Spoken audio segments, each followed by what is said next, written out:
أعوذ بالله من الشيطان الرجيم بسم الله الرحمن الرحيم ألم نشرح لك صدرك ووضعنا عنك وزرك الذي أنقض ظهرك ورفعنا لك ذكرك فإن مع العسر يسرا إن مع العسر يسرا فإذا فرغت فانصب وإلى ربك فارغب صدق اللہ العظیم۔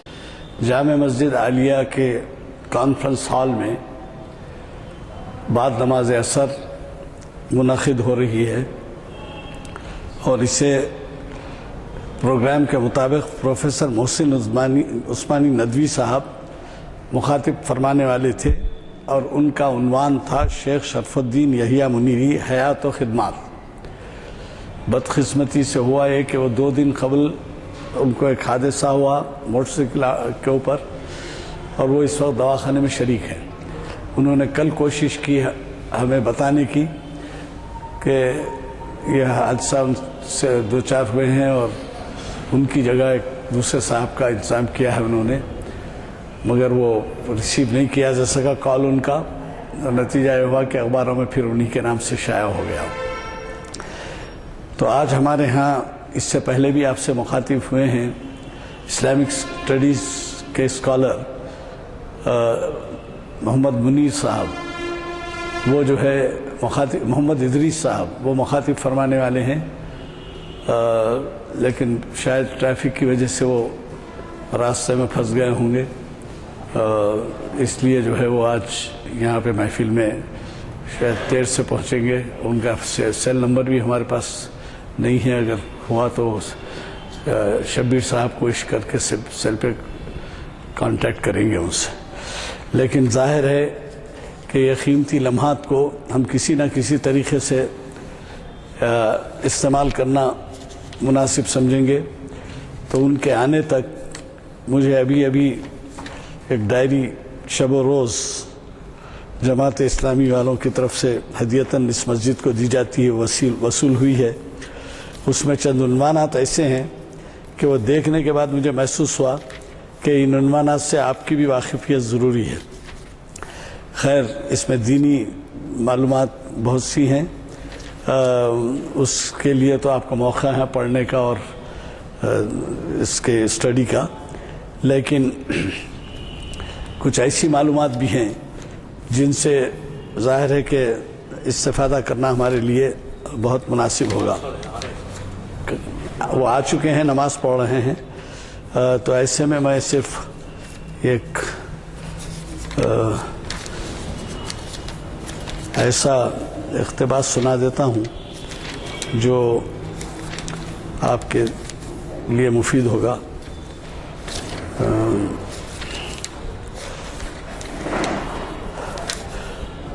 طلباء کے لیے عنوان ہے طلباء کے لیے اسکالرشپ کے مواقع۔ السلام علیکم، چلیے آگے تشریف۔ میں نے ابھی آپ سے جن اسلامک اسٹڈیز اسکالر کا ذکر کیا تھا وہ اس سے پہلے ایک دفعہ ہمیں مخاطب بھی کر چکے ہیں اور ابھی بھی وہ تشریف لائے ہیں۔ میں سمجھتا ہوں وہی اسی عنوان سے یا کوئی اور عنوان بول رہے ہیں، کیونکہ عنوان جو دیے تھے۔ اچھا، اب آپ کیا عنوان سے مخاطب ہیں؟ اچھا، یہ ماشاءاللہ صرف محرم کا مہینہ ہے۔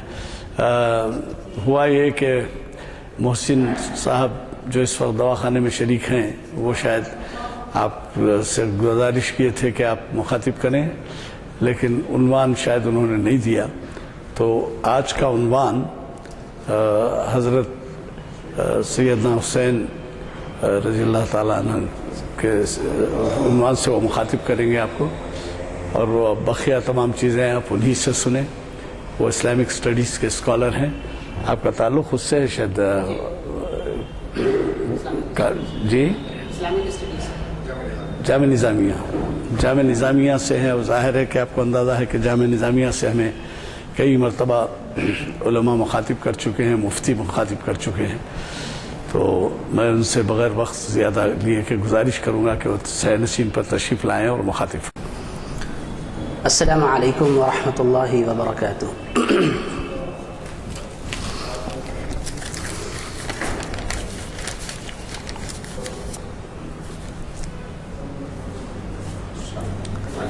بسم اللہ الرحمن الرحیم.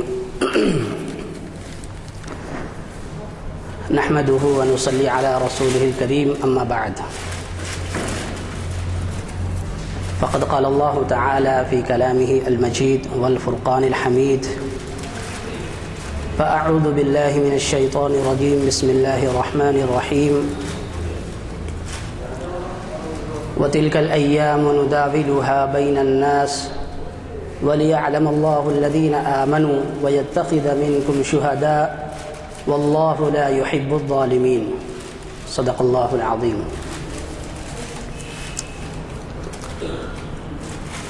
محترم حضرات، اس وقت محاضرے کا عنوان ہے حضرت حسین رضی اللہ عنہ اور ان کے اصلاحی کارنامے.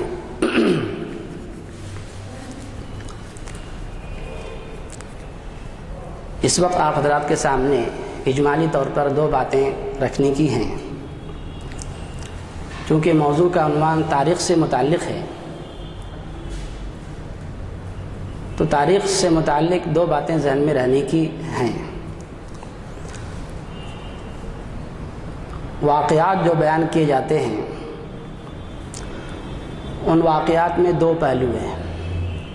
ایک پہلو یہ ہے کہ واقعات کی تحقیق کی جائے، اس کی تفتیش کی جائے، اس کی صحت، اس کے سقم سے بحث کی جائے. اس پہلو سے جو محنت کی جاتی ہے یا اس پہلو سے جو مطالعہ کیا جاتا ہے اس کو میں سمجھتا ہوں کہ اس کو فن تاریخ کہا جاتا ہے. اور دوسرا پہلو تاریخ کا یہ ہے کہ اس کا مطالعہ کیا جائے، اس کے تاریخی پس منظر کی روشنی میں، اور پورے قرآن کا مطالعہ کریں، احادیث مبارکہ کا مطالعہ کریں تو اس میں قرآن شریف میں یا احادیث مبارکہ میں جو واقعات آئے ہیں ان کا وہ تاریخی پس منظر ہے جس تاریخی پس منظر میں اس کے پس پردہ دعوتی اسلوب کار فرما ہوتا ہے. انبیاء علیہ السلام کے واقعات اور ان کے زمانے کے جو جبابرہ اور فرعون وقت آئے تھے ان کا جو قرآن نے کوٹ کیا ہے وہ کوئی تحقیق، تدقیق اور باریک بینی سے چھان بین کا یہ پہلو نہیں ہے. اس میں تاریخی پس منظر ہے کہ اس کے پیچھے کیا عوامل ہیں جو عوامل کی بنیاد پر عروج و زوال، ترقی اور انحطاط پائے گئے ہیں. اس نقطۂ نظر سے قرآن میں اور احادیث میں تاریخ کا پہلو کو واضح کیا گیا ہے. اس وقت حضرت حسین رضی اللہ تعالیٰ عنہ کے تعلق سے جو باتیں آپ کے سامنے کی جائیں گی اسی دعوتی نقطۂ نظر کی بنیاد پر ہمیں آپ کے سامنے اس کے واقعات کی صحت، اس کے سقم کے بارے میں بحث نہیں کرنی ہے. رسول اللہ صلی اللہ علیہ وسلم کی جو زندگی ہے اور اس کا جو مطالعہ ہوتا ہے اسی نقطۂ نظر سے آپ دیکھیں گے تو پورے قرآن کا اور احادیث کا، رسول اللہ صلی اللہ علیہ وسلم کی سیرت کا مطالعہ کریں گے تو اس میں جو وقت کا دھارا ہے اس سے ایک انقلاب کا پہلو سامنے آتا ہے. عمومی معاشرہ، عمومی سماج کا جو عمومی مزاج ہوتا ہے اس مزاج سے بالکل ایک نیا مزاج، ایک نئی طبیعت اور ایک نیا نظام سامنے آتا ہے. رسول اللہ صلی اللہ علیہ وسلم کے جو مکی دور ہیں اور مدنی دور میں، مکی دور میں انقلاب ہوا ہے اور اس کے اوپر جو ریئیکشن ہوا ہے اس کا جو جواب آپ کی طرف سے ملا ہے بالکل خاموشی. 13 سال تک آپ نے بالکل خاموشی کے ساتھ ماحول کو چینج کیا ہے اور اس کے لیے جو بھی تگ و دو کی ہے اور جو محنتیں کی ہیں وہ آپ کے سامنے موجود ہیں۔ اس کے بعد جو مدنی دور آیا ہے، مدنی دور میں جب مسلمانوں کو کچھ طاقت ملی ہے تو آخر مرحلے میں جو مقاتلہ اور جو جدال ہوا ہے اس میں دفاع اور مقابلہ یہ پہلو اس وقت سامنے آتا ہے ہر فلسفہ انقلاب، یہ انقلاب کا فلسفہ ہے کہ انقلاب جب بھی ہوتا ہے تو اس کا آخری جو مرحلہ ہوتا ہے وہ قتال پر جا کے ختم ہوتا ہے۔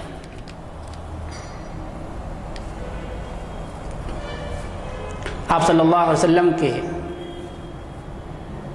انتقال کے وقت پورے جزیرہ عرب میں اسلام پھیل چکا تھا۔ آپ کے بعد ابو بکر صدیق رضی اللہ تعالیٰ عنہ تشریف لائے، خلافت کی ذمہ داری سنبھالی، 2 سال آپ کی خلافت تقریباً ہے۔ یہ خلافت میں 2 فتنے سامنے آئے، ایک مسیلمہ بن کذاب کا فتنہ سامنے آیا جس نے نبوت کا دعویٰ کیا، اور دوسرا فتنہ اور دوسری تحریک اسلام کے خلاف جو اٹھی وہ مانعین زکوٰۃ کی اٹھی۔ ایک رسالت کے اوپر حملہ اور دوسرے شریعت کے اوپر حملہ۔ یہ دونوں فتنے اور دونوں حملے ایسے تھے جو بالکل قلب اسلام کے اوپر حملے تھے۔ رسالت کے اوپر حملہ، کسی کو اگر رسالت میں شک ہو جائے تو وہ اسلام سے باہر۔ زکوٰۃ ارکان اسلام میں سے ایک اہم ترین رکن، اس کا انکار کرنے والے اگر اس کے بارے میں اگر کوئی کسی کے دل میں شبہ ہوتا ہے تو اسلام اس کا خطرے میں ہے۔ تو دونوں قلب اسلام کے اوپر گویا کہ ان تحریکوں کے ذریعے سے حملہ ہو رہا تھا۔ اس وقت ابو بکر صدیق رضی اللہ تعالیٰ عنہ کھڑے ہوئے اور آپ نے صحابہ سے مشورہ کیا اور مسیلمہ بن کذاب کے خلاف جنگ کی تیاری ہوئی، اور دوسری طرف جو مانعین زکوٰۃ تھے ان کے تعلق سے آپ نے مشورہ کیا۔ اس موقع پر حضرت عمر رضی اللہ تعالیٰ عنہ جیسے جلیل القدر صحابی نے بھی کہا کہ حضرت مسیلمہ بن کذاب سے اور اس کے گروپ سے تو مقابلہ کرنا سمجھ میں آتا ہے، لیکن مانعین زکوٰۃ سے مقابلہ سمجھ میں نہیں آتا، کیونکہ یہ بہرحال مومن ہیں، تشہد کلمہ لا الہ الا اللہ محمد رسول اللہ کا اقرار کرتے ہیں اور توحید اور رسالت کا اقرار کرنے والا مومن ہے، اور مومن سے قتال سمجھ میں بات نہیں آ رہی ہے۔ اس موقع پر حضرت ابو بکر صدیق رضی اللہ تعالیٰ عنہ نے جو جملہ فرمایا آپ نے وہ بالکل آبزر سے لکھنے کے قابل ہے، اور تاریخ میں وہ جملہ بالکل نمایاں طور پر واضح ہے۔ آپ نے فرمایا اَيُنْقَصُ الدِّينُ وَأَنَا حَيٌّ، کہ دین میں کمی آ جائے اور پھر ابو بکر زندہ رہے، یہ آپ نے فرمایا، اور پھر آپ نے اس کے لیے بار بار اس بات کو دہرایا ہے تاکہ حضرت عمر رضی اللہ تعالیٰ عنہ کا بھی شرح صدر ہوا اور پھر وہ بھی تیار ہوئے، اور پھر ان دونوں گروپ سے مقابلہ ہوا اور ان دونوں کو کیفر کردار تک پہنچایا گیا۔ حضرت ابو بکر صدیق رضی اللہ تعالیٰ عنہ کا یہ مختصر سا 2 سالہ زمانہ، آپ اس کے بعد دنیا سے پردہ فرما گئے، اور اس کے بعد حضرت عمر رضی اللہ تعالیٰ عنہ کا دور شروع ہوا۔ حضرت عمر رضی اللہ تعالیٰ عنہ کے دور میں، حضرت ابوبکر صدیق رضی اللہ تعالیٰ عنہ کے دور میں یمامہ کے لوگوں کو پچھاڑنے کے بعد اور ان کو شکست دینے کے بعد اور مسیلمہ کے قتل کے بعد یمامہ میں کافی مسلمان قتل ہوئے تھے۔ ان کو یمامہ سے نکال کر ان کو بسایا گیا کوفہ کے علاقے میں، کوفہ میں،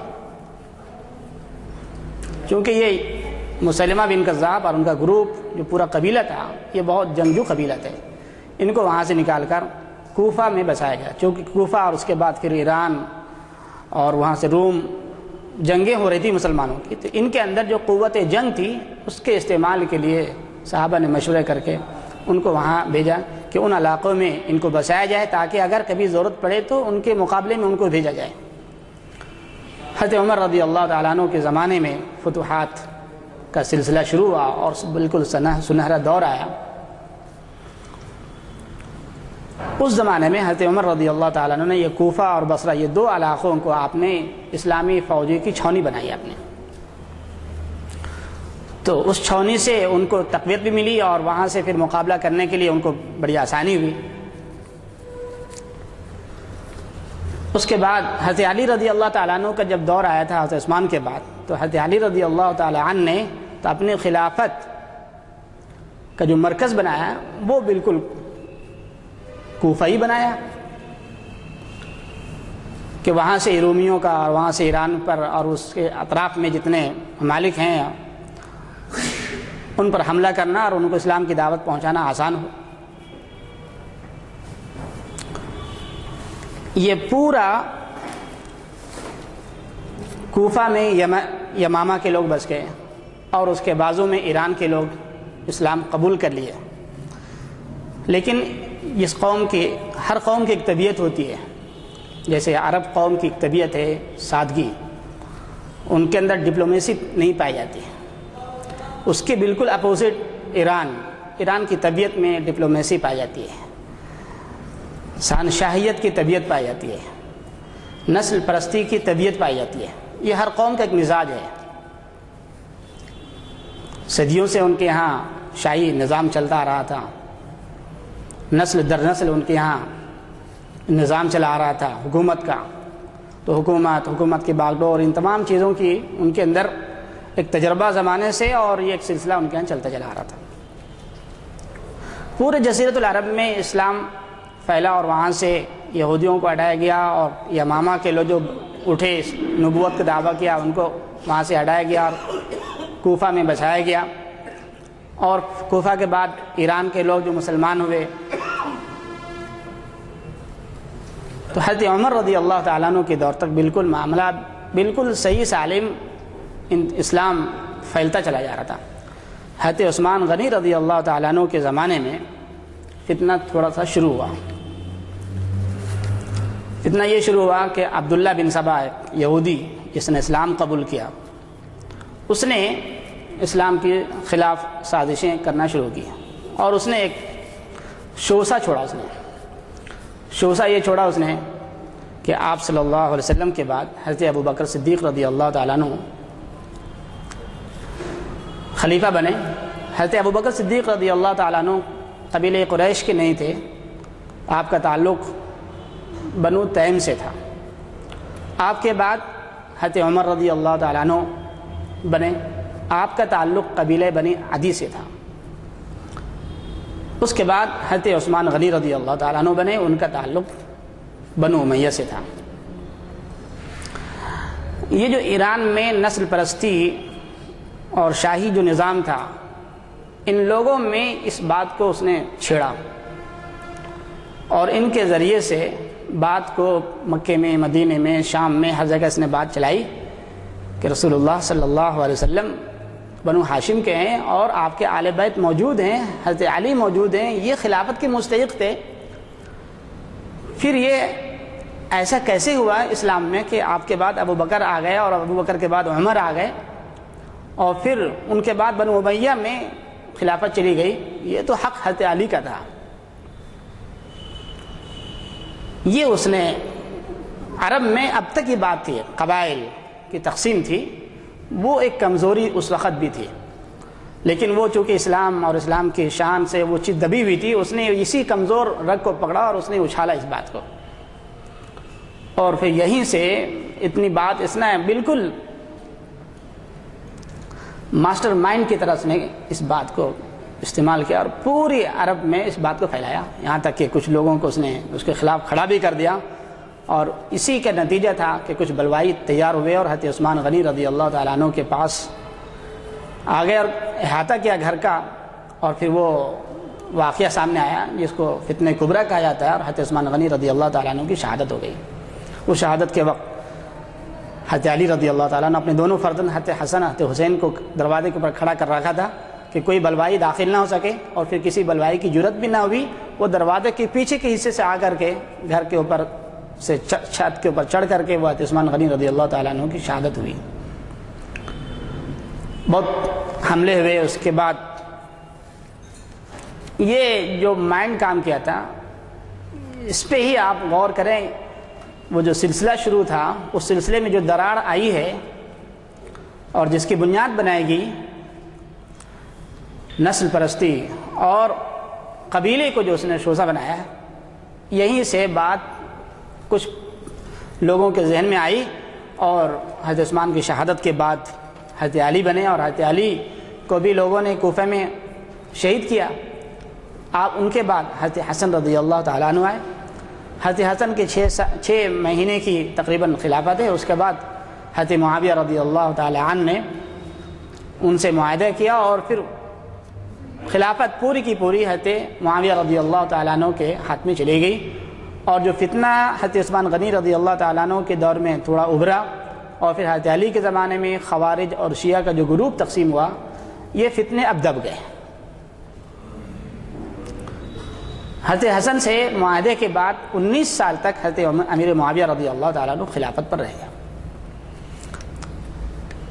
10 سال کا وقفہ گزرنے کے بعد حضرت مغیرہ بن شعبہ نے رضی اللہ تعالیٰ عنہ نے حضرت معاویہ کو مشورہ دیا کہ اس وقت پوری اسلامی سلطنت اور اسلامی خلافت آپ کے ہاتھ پر مجتمع ہے اور کسی طرح کا انتشار نہیں ہے، کیا بہتر ہو کہ ایسا نہ ہو کہ حضرت عثمان غنی کی طرح کوئی بعد میں آپ کے بعد آفت آ جائے، یا حضرت علی کے زمانے کی طرح جو انتشار ہوا اور مسلمان آپس میں گروہ میں بٹ کر کے تلواریں نیام سے نکلی اور کتنے مسلمان شہید ہوئے، کہیں ایسا نہ ہو کہ پھر آپ کے بعد یہ حادثہ پیش آ جائے۔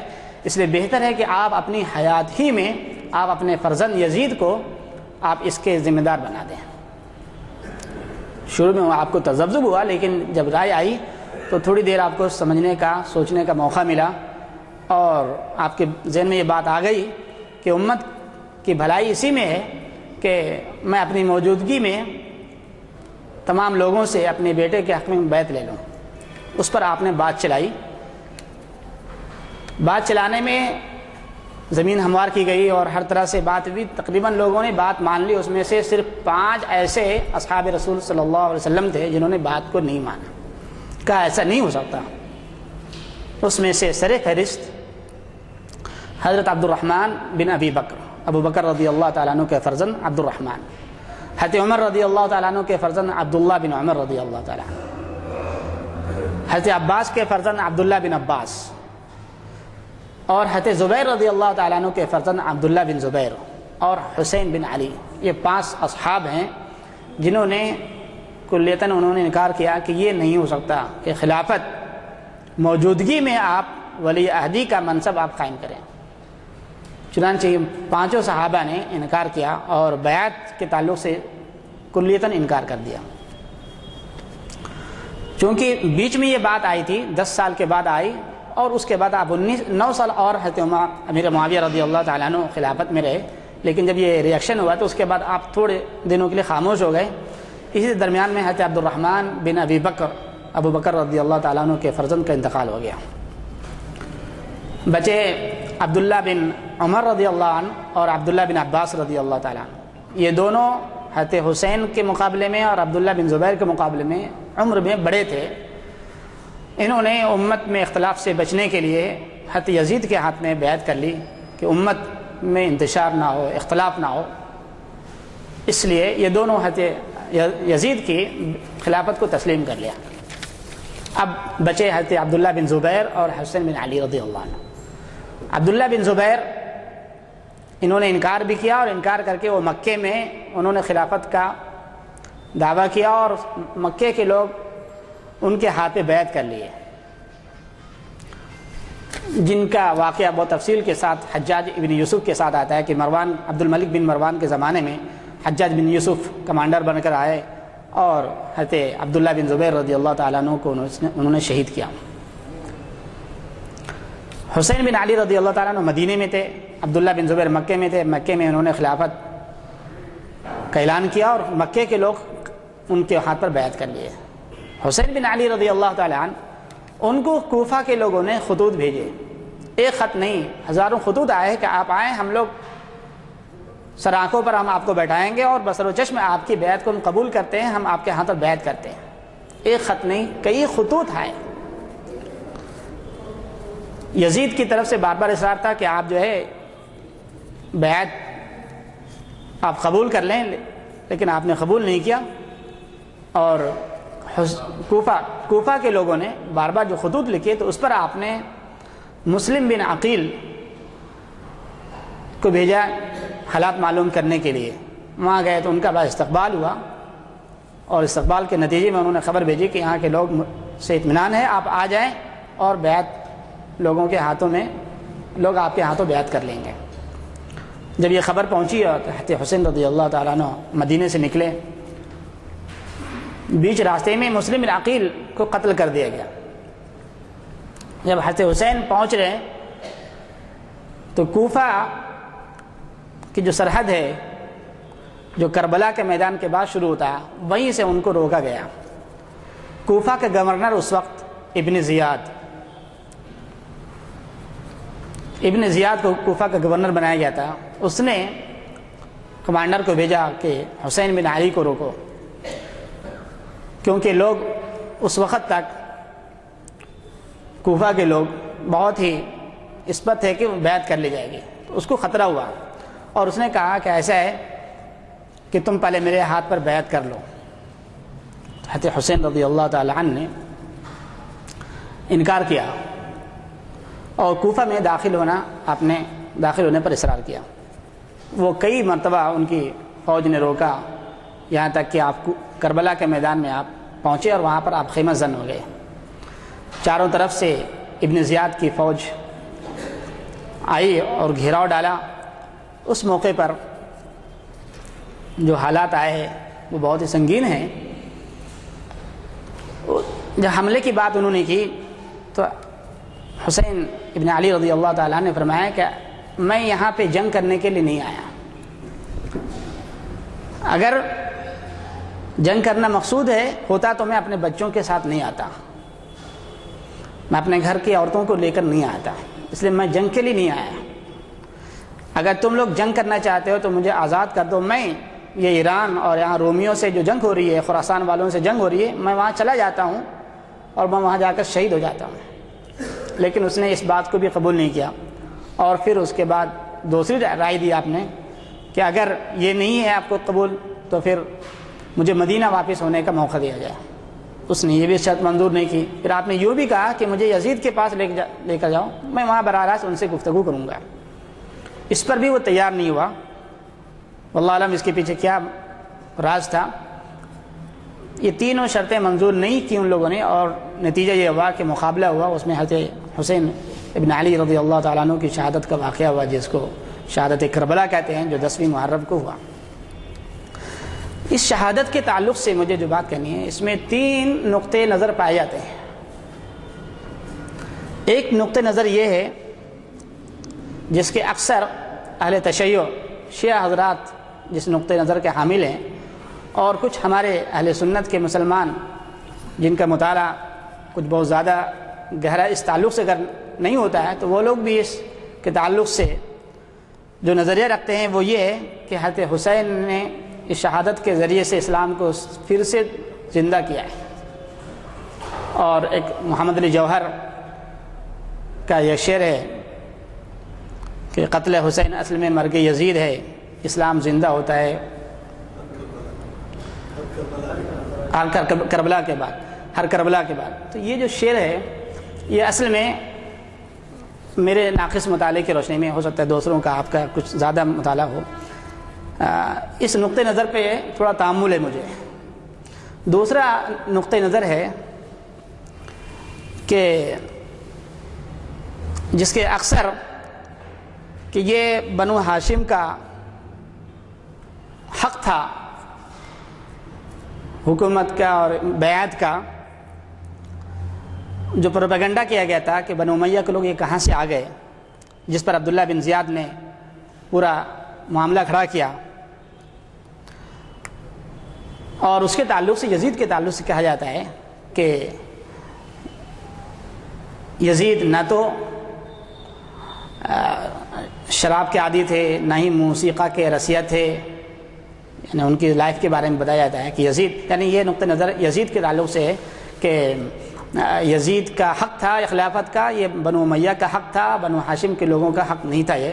اور ان کے فیور میں کہا جاتا ہے کہ یزید ایک اچھے انسان تھے اور شراب کے عادی نہیں تھے، لہو و لعب میں مصروف نہیں تھے. حالانکہ ان کی تاریخ کے متعلق آتا ہے، آپ المرتضیٰ ہم کتاب ہے، معتبر کتاب، اس میں دیکھیں اس کے ان کے تعلق سے یہ بات لکھی ہے کہ شراب کے عادی تھے اور لہو و لعب میں اور موسیقی کے بہت اس طرح کے ان کو شغف تھا. یزید کے حق میں یہ کہا گیا ہے کہ آپ صلی اللہ علیہ وسلم کے حدیث سنائی گئی ہے کہ آپ نے فرمایا کہ وہ لوگ جنتی ہوں گے جو مدینۃ القیصر میں حملہ کریں گے. اور روایت میں آتا ہے کہ حضرت معاویہ کے زمانے میں جو مدینۃ القیصر پر حملہ کیا گیا ہے اس کی جو فوج میں جو جنرل تھے وہ یزید تھے. اور ایک تیسرا نقطہ نظر ہے کہ حسین رضی اللہ تعالیٰ عنہ کی جو شہادت ہوئی اصل میں یہ اس کے مقابل میں ہے جو یہاں سے یزید سے قیصر و کسریٰ کی سنت اور قیصر و کسریٰ کا ایک طریقہ شروع ہو رہا تھا. خلافت جو شورا کے بغیر باپ سے بیٹے میں جو خلافت منتقل ہوتی ہے، یہ اس کے مقابل میں حضرت حسین رضی اللہ تعالیٰ عنہ کی شہادت تھی. یہ تین نقطہ نظر ہیں. اس میں اگر آپ تھوڑا غور کریں تو یہ بات کھل کر آتی ہے کہ یہ جو تیسرا نقطہ نظر ہے یہ اصل میں مقابلہ تھا.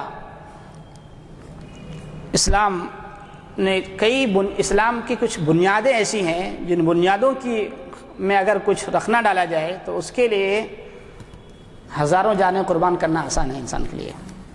اسلام نے پہلی جو اسلام کی جو بنیاد ہے وَتَمَّتْ كَلِمَةُ رَبِّكَ صِدْقًا وَعَدْلًا، اسلام نے انسان کی حریت کو طلب کیا ہے. انسان کو اللہ نے اسلام کے ذریعے سے انسان کی غلامی سے نکالا ہے. حریت، ڈیموکریسی جس کو آپ کہتے ہیں، جس کی صدا حضرت ربیعی بن عامر رضی اللہ تعالیٰ نے جب رستم کے دربار میں پہنچے تھے اس نے پوچھا کہ تم میرے ایران میں اور روم میں تم کیسے آئے؟ انہوں نے فرمایا اللہ ابتعثنا لنخرج من شاء من عبادت العباد الى عبادت اللہ وحدہ، کہ اللہ نے ہمیں اس لیے بھیجا ہے کہ ہم لوگوں کی غلامی سے نکال کر اللہ کی غلامی میں ڈالیں. یہ حریت، آزادی، زبان کی آزادی، فکر کی آزادی، قلم کی آزادی، ہر چیز کی آزادی اسلام نے دی ہے. یہاں جو خلافت باپ سے بیٹے میں جو منتقل ہو رہی ہے یہاں پہ اس حریت پر پابندی لگائی گئی ہے. اسی حریت کے خلاف حضرت حسین رضی اللہ تعالیٰ عنہ کا یہ مقابلہ تھا. اسلام نے شورائی نظام قائم کیا تھا کہ جو بہتر ہوں گے، کوالٹی جس کے اندر ہوگی وہ اصل خلافت کے مستحق ہوں گے. اس نقطۂ نظر سے اس جو اسلام کا جو شورائی نظام ہے جس کے متعلق قرآن میں بھی اور احادیث میں بھی ہے، آپ نے فرمایا شاورون فی الامر، اللہ نے فرمایا آپ صحابہ سے آپ مشورہ کریں دین کے معاملے میں. اور صحابہ کی صفت بتائے گی وَأَمْرٌ شُورَىٰ، ان کا آپس کا معاملہ بالکل شورائی نظام تھا. اور خود حضرت علی رضی اللہ تعالیٰ عنہ کی حدیث ہے کہ آپ کے بارے میں فرمایا مَا رَأَيْتُ أَحَدًا أَكْثَرَ مَشْوَرَةً مِّن رَسُولِ اللَّهِ صلی اللہ علیہ وسلم، کہ مشورہ آپ سے زیادہ کسی کو کرتے ہوئے نہیں پایا. تو اسلام کا ایک جو نظام ہے شورائی نظام. اب یہاں سے شورائی نظام سے نکل کر کے اب ایک خاندانی نظام میں حکومت قائم ہو رہی تھی، تبدیل ہو رہی تھی. بالکل اسلام گویا کہ حضرت معاویہ رضی اللہ تعالیٰ عنہ کے بعد ایک تھوڑی دیر کے لیے اسلام اپنے جو اسپرٹ کے ساتھ جو چل رہا تھا وہ ایک رک گیا ہے. جو شورائی نظام تھا وہ شورائی نظام اب یہاں پر گویا کہ روک لگا دی گئی. اب وہاں سے ایک قفل پڑ گیا اور ایک خاندانی نظام کی طرف اسلامی خلافت منتقل ہو رہی تھی. اور جو آزادی تھی رائے کی، وہ آزادی رائے کی ختم ہو رہی تھی. اور ایک تیسری چیز یہاں سے یہ بہت اہم موڑ ہے. شہادت تو بہت سے لوگوں کی تاریخ میں آپ پڑھیں گے بہت سی شہادتیں ہوئی، لیکن یہ شہادت جو بھی ہے اس کی جو اہمیت ہے وہ آپ انالائز کریں، تجزیہ کریں تو اس سے بات بالکل واضح ہوتی ہے کہ واقعی یہ شہادت بہت اہم تاریخی ہے جس میں ہم سب کو تھوڑی دیر کے لیے غور کرنے کی اس میں بہت سارے پہلو ہیں. ایک رائے کی آزادی ختم ہوئی، اسلام کا جو شورائی نظام تھا وہ اسلام کا شورائی نظام یہاں سے بند ہو گیا۔ اور تیسرا، نسل پرستی کی جو بنیاد اسلام نے ختم کی تھی، جس کی جڑ کھوکھلی کر دی تھی، جس کی طرف اللہ نے اشارہ فرمایا وَجَعَلْنَاكُمْ شُعُوبًا وَقَبَائِلَ لِتَعَارَفُوا، ہم نے تم کو گروہوں میں، خاندانوں میں، قبیلوں میں جو بانٹا ہے، اس کی بنیاد یہ ہے کہ آپس میں تعارف کا ذریعہ بنے، تفاخر کا جذبہ نہ ہو۔ یہ نظام خلافت جب حضرت معاویہ سے یزید کی طرف منتقل ہوا، یہ خلافت کا معاملہ، تو یہ دوسرے لفظوں میں آپ کہیں کہ نسل خاندانی خلافت کا تصور ذہنوں میں بیٹھا، نسل پرستی کی بنیاد آئی۔ وہ جو الزام عبداللہ بن سبا نے یہودی نے دی تھی کہ حضرت عثمان غنی نے اپنے زمانے میں اپنے لوگوں کو خلافت پر اور دوسرے بڑے بڑے مناصب پر اور بڑی ذمہ داریاں دی ہیں، اس کو یہ گویا کہ اس کے ذریعے سے تقویت ملی اور لوگوں نے اس کو سوچنے کے لیے تھوڑی دیر کے لیے ذہن رک گیا اسلامی نقطہ نظر سے۔ قبائلی عصبیت کا دروازہ کھلا اور اسی کا نتیجہ ہے، آپ دیکھیں تو بنو امیہ، خلافت بنو امیہ، خلافت بنو عباس، ممالک، اتراک، فاطمی، عصر فاطمی، اور پھر ہندوستان میں آ کر آپ دیکھیں تو آخری چراغ جو مغلی حکومت، ایسا محسوس ہوتا ہے کسی بغیر اس کے آپ کہ خلافت کے بعد یہ خاندانی جو خلافت کا جو نظام قائم ہوا، یہ مسلمانی حکومت کہہ سکتے ہیں، اسلامی حکومت نہیں کہہ سکتے ہیں۔ بنو امیہ، بنو عباس، اور اس کے بعد بنو ممالک، فاطمی، اور پھر ترک،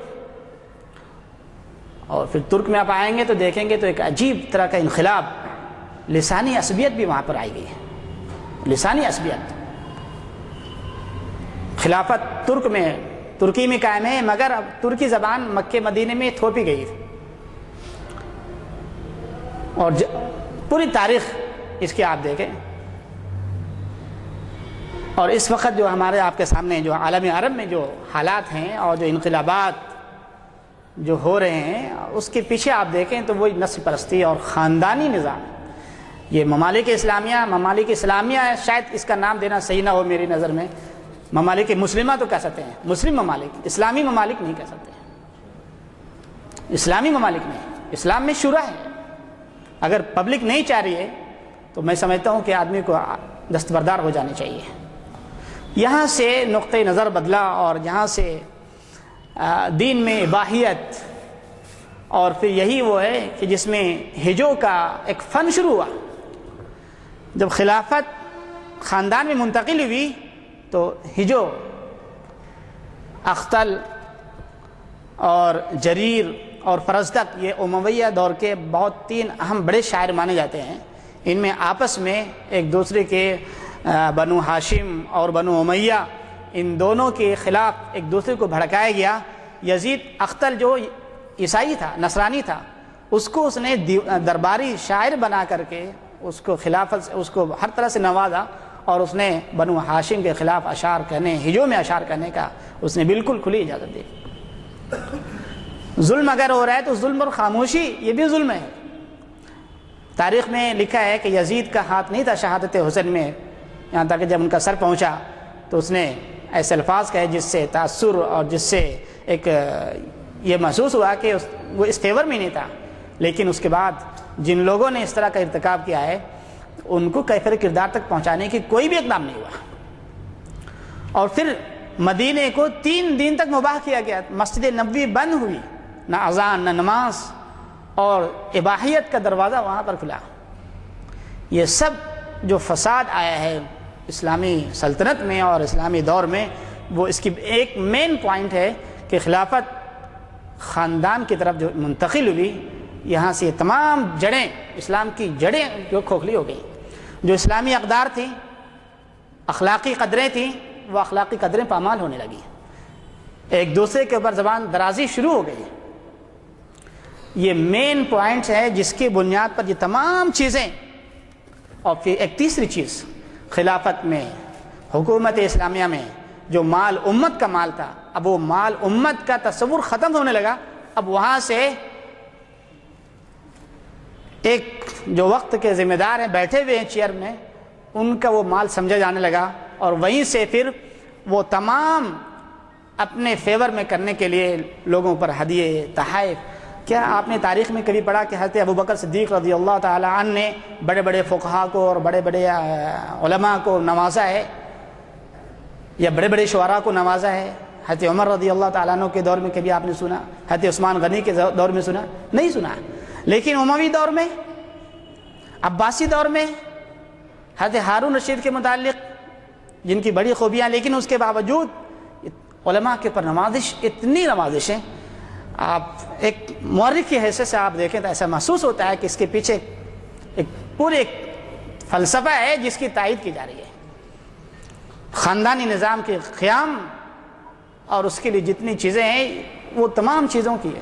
گویا کہ جو امت کا مال تھا، امت کے مال کو ایک فرد کا مال یا ایک خاندان کا مال میں منتقل ہو گئی وہ چیز.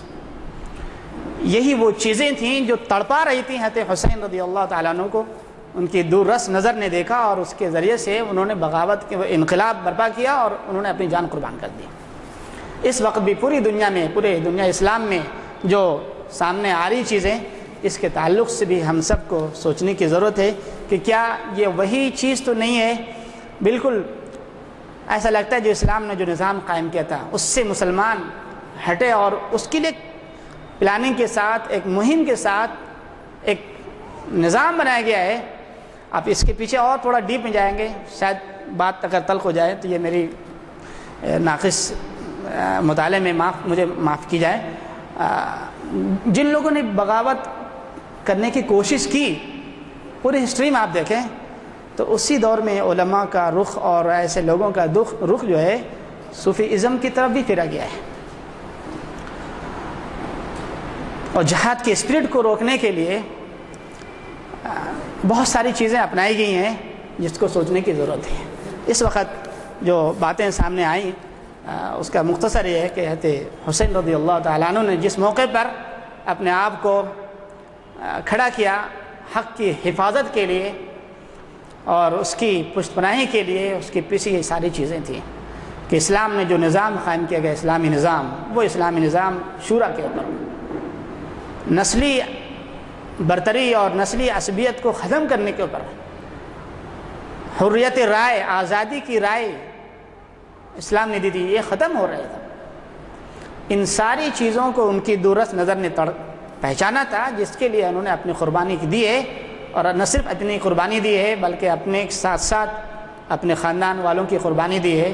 اور نہ صرف یہ کہ یہ تو حضرت ابوبکر صدیق رضی اللہ تعالیٰ عنہ کے زمانے سے، حضرت عمر رضی اللہ تعالیٰ عنہ کے زمانے سے حضرت عمر رضی اللہ تعالیٰ عنہ کی جو شہادت ہوئی ہے وہ اسی بنیاد پر، وَتَمَّتْ كَلِمَةُ رَبِّكَ صِدْقًا وَعَدْلًا، جس کا جو حق ہے وہ حق دیا جائے گا. اور وہ حق آپ نے فیصلہ کیا، اس کی وجہ سے اس غلام نے آپ کو بھالا مارا جس کی وجہ سے آپ بعد میں کچھ دنوں کے بعد آپ کی شہادت ہوئی. یہ تو جن لوگوں نے بھی حق کے ساتھ فیصلہ کیا ہے، کیا بات ہے. حضرت عبداللہ ابن عمر رضی اللہ تعالیٰ عنہ کو جو شورا میں جو نظام بنایا گیا، جو شورا میں جن کو رکھا گیا، اس میں حضرت عمر رضی اللہ تعالیٰ عنہ نے اپنے فرزند کو نہیں رکھا تھا. اس وقت ہمارے لیے یہ بہت اہم ہے کہ حضرت حسین رضی اللہ تعالیٰ عنہ کی زندگی پر اس نقطۂ نظر سے، دعوتی نقطۂ نظر سے اگر ہم مطالعہ کریں تو اس وقت ہمارے لیے بہت اہم نکات سامنے آتے ہیں جو اس وقت مطلوب ہیں ہمارے تزکیے کے لیے. اس وقت جو انقلاب ہو رہا ہے عالم اسلام میں، اور اس وقت عالم اسلام کے علاوہ جہاں بھی جو بھی نظام چل رہا ہے، اگر وہ نظام اسلام کے اس شورائی نظام سے، حریت آزادی پر اگر پابندی لگ رہی ہے تو وہ اسلام کا نظام نہیں ہو سکتا. ہو سکتا ہے مسلمانوں کا نظام ہو، اپنا ان کا نظام قائم کیا ہوا ہو، اسلام کا نظام نہیں کہا جا سکتا. اللہ پاک ہمیں بھی اور آپ کو بھی ان باتوں سے صحیح چیزیں اللہ پاک اخذ کرنے کی توفیق عطا فرمائے. میں اپنی بات اسی پر ختم کرتا ہوں. وآخر دعوانا ان الحمدللہ رب العالمین.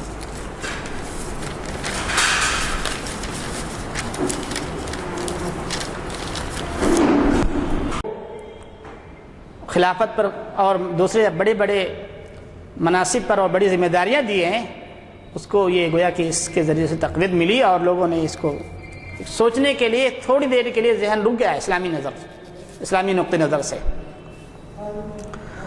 قبائلی عصبیت کا دروازہ کھلا اور اسی کا نتیجہ ہے آپ دیکھیں تو بنو امیہ، خلافت بنو امیہ، خلافت بنو عباس، ممالک، اتراک، فاطمی، عصر فاطمی، اور پھر ہندوستان میں آ کر آپ دیکھیں تو آخری چراغ جو مغلی حکومت، ایسا محسوس ہوتا ہے کسی بغیر اس کے آپ کہ خلافت کے بعد یہ خاندانی جو خلافت کا جو نظام قائم ہوا، یہ مسلمانی حکومت کہہ سکتے ہیں، اسلامی حکومت نہیں کہہ سکتے ہیں۔ بنو امیہ، بنو عباس، اور اس کے بعد بنو ممالک، فاطمی، اور پھر ترک، اور پھر ترک میں آپ آئیں گے تو دیکھیں گے تو ایک عجیب طرح کا انقلاب، لسانی عصبیت بھی وہاں پر آئی گئی ہے، لسانی عصبیت۔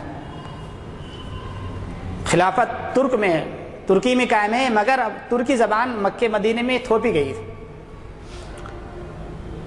اور پوری تاریخ اس کی آپ دیکھیں۔ اور اس وقت جو ہمارے آپ کے سامنے جو عالم عرب میں جو حالات ہیں اور جو انقلابات جو ہو رہے ہیں، اس کے پیچھے آپ دیکھیں تو وہی نسل پرستی اور خاندانی نظام۔ یہ ممالک اسلامیہ ہے، شاید اس کا نام دینا صحیح نہ ہو میری نظر میں، ممالک مسلمہ تو کہہ سکتے ہیں، مسلم ممالک، اسلامی ممالک نہیں کہہ سکتے، اسلامی ممالک نہیں۔ اسلام میں شورا ہے، اگر پبلک نہیں چاہ رہی ہے تو میں سمجھتا ہوں کہ آدمی کو دستبردار ہو جانا چاہیے۔ یہاں سے نقطہ نظر بدلا، اور یہاں سے دین میں اباحیت، اور پھر یہی وہ ہے کہ جس میں ہجو کا ایک فن شروع ہوا۔ جب خلافت خاندان میں منتقل ہوئی تو ہجو، اختل اور جریر اور فرزدق، یہ امویہ دور کے بہت تین اہم بڑے شاعر مانے جاتے ہیں۔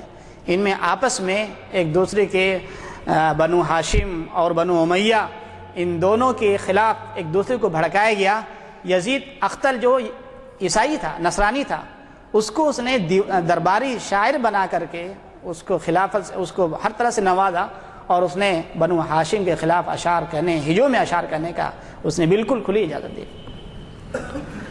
ظلم اگر ہو رہا ہے تو ظلم اور خاموشی، یہ بھی ظلم ہے۔ تاریخ میں لکھا ہے کہ یزید کا ہاتھ نہیں تھا شہادت حسین میں، یہاں تک کہ جب ان کا سر پہنچا تو اس نے ایسے الفاظ کہے جس سے تاثر اور جس سے ایک یہ محسوس ہوا کہ وہ اس فیور میں نہیں تھا، لیکن اس کے بعد جن لوگوں نے اس طرح کا ارتکاب کیا ہے ان کو کیفر کردار تک پہنچانے کی کوئی بھی اقدام نہیں ہوا۔ اور پھر مدینے کو 3 دن تک مباح کیا گیا، مسجد نبوی بند ہوئی، نہ اذان نہ نماز، اور اباحیت کا دروازہ وہاں پر کھلا۔ یہ سب جو فساد آیا ہے اسلامی سلطنت میں اور اسلامی دور میں، وہ اس کی ایک مین پوائنٹ ہے کہ خلافت خاندان کی طرف جو منتقل ہوئی، یہاں سے تمام جڑیں، اسلام کی جڑیں جو کھوکھلی ہو گئی۔ جو اسلامی اقدار تھیں، اخلاقی قدریں تھیں، وہ اخلاقی قدریں پامال ہونے لگی، ایک دوسرے کے اوپر زبان درازی شروع ہو گئی۔ یہ مین پوائنٹس ہے جس کی بنیاد پر یہ تمام چیزیں۔ اور پھر ایک تیسری چیز، خلافت میں، حکومت اسلامیہ میں جو مال امت کا مال تھا، اب وہ مال امت کا تصور ختم ہونے لگا۔ اب وہاں سے ایک جو وقت کے ذمہ دار ہیں بیٹھے ہوئے ہیں چیئر میں، ان کا وہ مال سمجھا جانے لگا، اور وہیں سے پھر وہ تمام اپنے فیور میں کرنے کے لیے لوگوں پر ہدیے تحائف۔ کیا آپ نے تاریخ میں کبھی پڑھا کہ حضرت ابوبکر صدیق رضی اللہ تعالی عنہ نے بڑے بڑے فقہا کو اور بڑے بڑے علماء کو نوازا ہے، یا بڑے بڑے شعراء کو نوازا ہے؟ حضرت عمر رضی اللہ تعالیٰ عنہ کے دور میں کبھی آپ نے سنا؟ حضرت عثمان غنی کے دور میں سنا؟ نہیں سنا۔ لیکن اموی دور میں، عباسی دور میں، حضرت ہارون رشید کے متعلق جن کی بڑی خوبیاں، لیکن اس کے باوجود علماء کے پر نوازش، اتنی نوازشیں، آپ ایک مورخ کی حیثیت سے آپ دیکھیں تو ایسا محسوس ہوتا ہے کہ اس کے پیچھے ایک پورے فلسفہ ہے جس کی تائید کی جا رہی ہے۔ خاندانی نظام کے قیام اور اس کے لیے جتنی چیزیں ہیں، وہ تمام چیزوں کی ہے۔ گویا کہ جو امت کا مال تھا، امت کے مال کو ایک فرد کا مال یا ایک خاندان کا مال میں منتقل ہو گئی وہ چیز۔ یہی وہ چیزیں تھیں جو تڑپا رہی تھیں حضرت حسین رضی اللہ تعالیٰ عنہ کو، ان کی دور رس نظر نے دیکھا اور اس کے ذریعے سے انہوں نے بغاوت کے انقلاب برپا کیا اور انہوں نے اپنی جان قربان کر دی۔ اس وقت بھی پوری دنیا میں، پورے دنیا اسلام میں جو سامنے آ رہی چیزیں، اس کے تعلق سے بھی ہم سب کو سوچنے کی ضرورت ہے کہ کیا یہ وہی چیز تو نہیں ہے؟ بالکل ایسا لگتا ہے جو اسلام نے جو نظام قائم کیا تھا اس سے مسلمان ہٹے، اور اس کے لیے پلاننگ کے ساتھ، ایک مہم کے ساتھ ایک نظام بنایا گیا ہے۔ آپ اس کے پیچھے اور تھوڑا ڈیپ میں جائیں گے، شاید بات اگر تلخ ہو جائے تو یہ میری ناقص مطالعے میں مجھے معاف کی جائے۔ جن لوگوں نے بغاوت کرنے کی کوشش کی، پوری ہسٹری میں آپ دیکھیں تو اسی دور میں علماء کا رخ اور ایسے لوگوں کا رخ جو ہے صوفی ازم کی طرف بھی پھیرا گیا ہے، اور جہاد کے اسپرٹ کو روکنے کے لیے بہت ساری چیزیں اپنائی گئی ہیں جس کو سوچنے کی ضرورت ہے۔ اس وقت جو باتیں سامنے آئیں اس کا مختصر یہ ہے کہ حضرت حسین رضی اللہ تعالیٰ عنہ نے جس موقع پر اپنے آپ کو کھڑا کیا حق کی حفاظت کے لیے اور اس کی پشت پناہی کے لیے، اس کے پیچھے یہ ساری چیزیں تھیں کہ اسلام نے جو نظام قائم کیا گیا، اسلامی نظام، وہ اسلامی نظام شورا کے اوپر، نسلی برتری اور نسلی عصبیت کو ختم کرنے کے اوپر، حریت رائے، آزادی کی رائے اسلام نے دی تھی، یہ ختم ہو رہا تھا۔ ان ساری چیزوں کو ان کی دورس نظر نے پہچانا تھا، جس کے لیے انہوں نے اپنی قربانی دی ہے، اور نہ صرف اپنی قربانی دی ہے بلکہ اپنے ساتھ ساتھ اپنے خاندان والوں کی قربانی دی ہے۔ اور نہ صرف یہ کہ یہ تو حضرت ابوبکر صدیق رضی اللہ تعالیٰ عنہ کے زمانے سے، حضرت عمر رضی اللہ تعالیٰ عنہ کے زمانے سے حضرت عمر رضی اللہ تعالیٰ عنہ کی جو شہادت ہوئی ہے وہ اسی بنیاد پر، وَتَمَّتْ كَلِمَةُ رَبِّكَ صِدْقًا وَعَدْلًا، جس کا جو حق ہے وہ حق دیا جائے گا، اور وہ حق آپ نے فیصلہ کیا، اس کی وجہ سے اس غلام نے آپ کو بھالا مارا، جس کی وجہ سے آپ بعد میں کچھ دنوں کے بعد آپ کی شہادت ہوئی۔ یہ تو جن لوگوں نے بھی حق کے ساتھ فیصلہ کیا ہے، کیا بات ہے۔ حضرت عبداللہ ابن عمر رضی اللہ تعالیٰ عنہ کو جو شورا میں جو نظام بنایا گیا، جو شورا میں جن کو رکھا گیا، اس میں حضرت عمر رضی اللہ تعالیٰ عنہ نے اپنے فرزند کو نہیں رکھا تھا۔ اس وقت ہمارے لیے یہ بہت اہم ہے کہ حضرت حسین رضی اللہ تعالیٰ عنہ کی زندگی پر اس نقطۂ نظر سے، دعوتی نقطۂ نظر سے اگر ہم مطالعہ کریں تو اس وقت ہمارے لیے بہت اہم نکات سامنے آتے ہیں جو اس وقت مطلوب ہیں ہمارے تزکیے کے لیے۔ اس وقت جو انقلاب ہو رہا ہے عالم اسلام میں، اور اس وقت عالم اسلام کے علاوہ جہاں بھی جو بھی نظام چل رہا ہے، اگر وہ نظام اسلام کے اس شورائی نظام سے، حریت آزادی پر اگر پابندی لگ رہی ہے تو وہ اسلام کا نظام نہیں ہو سکتا ہے مسلمانوں کا نظام ہو، اپنا ان کا نظام قائم کیا ہوا ہو، اسلام کا نظام نہیں کہا جا سکتا۔ اللہ پاک ہمیں بھی اور آپ کو بھی ان باتوں سے صحیح چیزیں اللہ پاک اخذ کرنے کی توفیق عطا فرمائے۔ میں اپنی بات اسی پر ختم کرتا ہوں۔ وآخر دعوانا ان الحمد للہ رب العالمین۔